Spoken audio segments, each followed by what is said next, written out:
What's going on, guys? So, one of the things that we've been talking about a lot on the show recently is the idea that the crypto industry is likely to need to avail itself of the legal system, of courts, to actually make progress.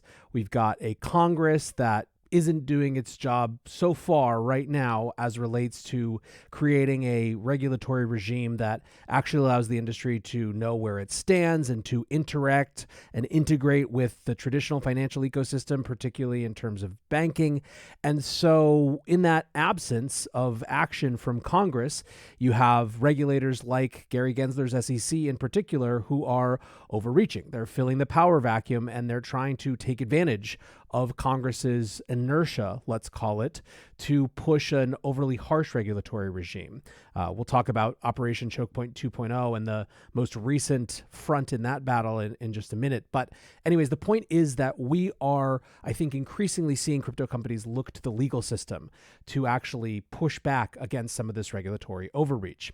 Now, one specific example of that comes to fruition today, or I guess this happened a little bit less late last night, is that the Binance US deal for buying Voyager Digital's assets, the bankrupt Voyager's assets, has gotten approval to go through, despite the fact that earlier in March, actually, at the end of February, the SEC opposed the deal. The SEC opposed the deal on the grounds that as part of it, Voyager might have to, or Binance rather, might have to sell unregistered securities to actually refund people. Now, keep in mind that this is a deal that was extremely popular. It was voted on by a huge number of the creditors of Voyager, and they wanted this deal. So for the SEC to come and say, no, you can't do it, was a pretty big slap in the face of the people who just wanted to get their money back out of this bankrupt company.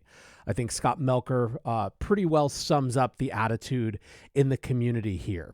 He says they are using Voyager creditors as pawns. Not only are they failing to protect anyone, they are actively working against the interests of the people who are financially hurting already. So that was the status of things coming into this bankruptcy hearing. But the judge in the case was not particularly enthused by the SEC's arguments. So this article came out last Thursday. It was the first of 3 days of hearings. And the big kind of banner headline was this idea that the judge was absolutely shocked. He said, "You come here and tell me that I should stop everyone in their tracks because you might have an issue? It's kind of a weird objection." And what the point that the judge was making, Judge Michael Wiles, was that the SEC wasn't actually making an argument that there was a specific crypto asset in this bankruptcy estate that was a security that they could argue was a security, but that some might be. And so that in the process of disgorging the assets, basically, Binance was likely to be involved in selling an unregistered security. And the judge was basically saying, so you're saying we're getting held up because there might be an issue. And he really was not having it. This comes again from the third day, I guess, of the hearings. Judge slamming SEC again. "We can start the litigation today so that you have to prove your agency's position. Are you seriously telling me that you haven't provided any clarity and want me to deny this plan because it might be something you think is something? Nobody has come forward with evidence to litigate whether or not anything in the current plan is actually illegal. For anybody to suggest what I order by law to carry out be denied without evidence is not going to happen." And that is indeed where the judge ended up. As you saw the first slide of this video, that Binance US got approval from the judge, overruling basically the SEC's objection to proceed with the sale. Now, the crypto community was understandably pretty excited about this, and not just the Voyager community, who are obviously, enthused about potentially getting some part of their assets back, but also other folks who are seeing this trend of courts kind of boxing in the SEC at least a little bit, right? So John Deaton here from cryptolaw.us says, "Voyager is another example of a federal judge deciding the SEC's arguments are without merit." He talks about other examples from the ongoing Ripple case.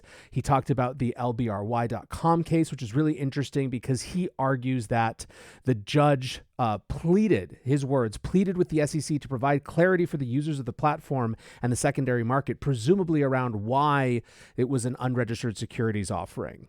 And then there's obviously this bankruptcy, the Voyager bankruptcy case, as well as the Grayscale hearing that we covered yesterday. So all in all, what we're seeing is something that Nick Carter says, welcome to law, about, where the court system really is. Again, it's not that every one of these is going to turn out great for crypto, but that the court system, the legal system, is pushing back against the SEC being able to just sort of run roughshod over the industry. And I think that's an important thing and a worthy thing to note. It's especially important in the context of the fact that there is such immense pressure right now on the on-ramps and off-ramps of the crypto industry. So as I was going to prepare or to record this video, new information just came out that JP Morgan is dropping Gemini. It's one of two big high-profile crypto clients it has. JP Morgan also banks Coinbase, and it's a big blow. JP Morgan is obviously a huge traditional financial institution, but Gemini was sort of not some crazy offshore exchange, right? It is a major regulated player in New York State. So this is just another example of what many have called Operation Choke Point 2.0, which is basically an attempt to push the crypto industry out of America effectively by not giving it access to the banking system. We'll talk a lot more about this one probably tomorrow, but for now, good news for folks who had assets tied up with Voyager, and good news, I think, for anyone who supports the rule of law, and especially if you're in the crypto industry. Anyways, guys, that's it for now. Talk to you soon.